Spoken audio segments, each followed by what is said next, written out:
गइल बुढ़ावा तबो सुढ़ावा सन कल रहेला। हम तो नैहरा में सिखनी नाही लुड़ावा उनकर सुढ़ावा सन कल रहेला।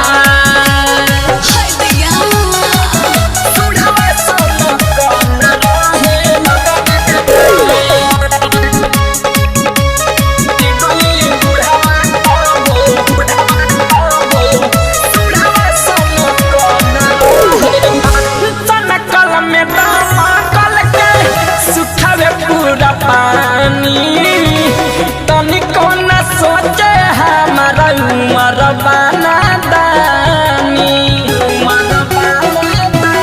ए सखी सनकल में दमकल के सुखावे पूरा पानी। तनिको न सोचे हमारा उमर बना दानी। हर रोजे दूध में मिला के पिए गुड़ावा हो सुढ़ावा सन कल रहेला। हम तो नैहरा में सिखनी नाही लुड़ावा उनकर सुढ़ावा सन कल रहेला। सुढ़ावा सन कल रहेला। नैहरा में सिखनी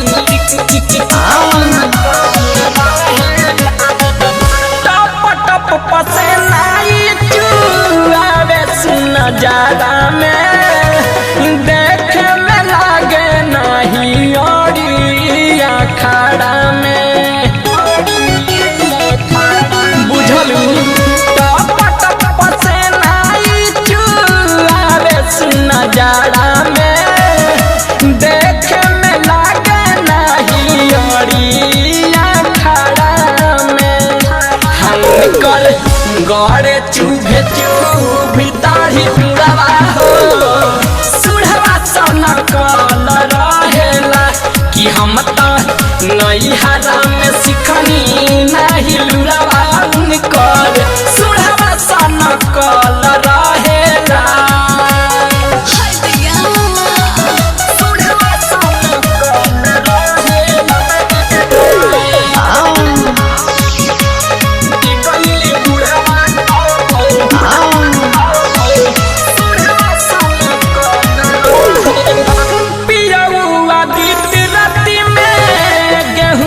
धरावेला डालू दीना नाथ ललन कसरत सिखावेला।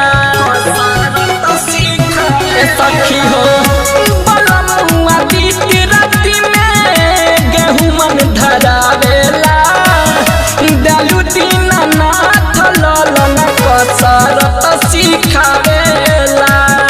हाँ सखी हो देवरु सुबास रहे दुरावा हो सुढ़ावा सन कल रहेला।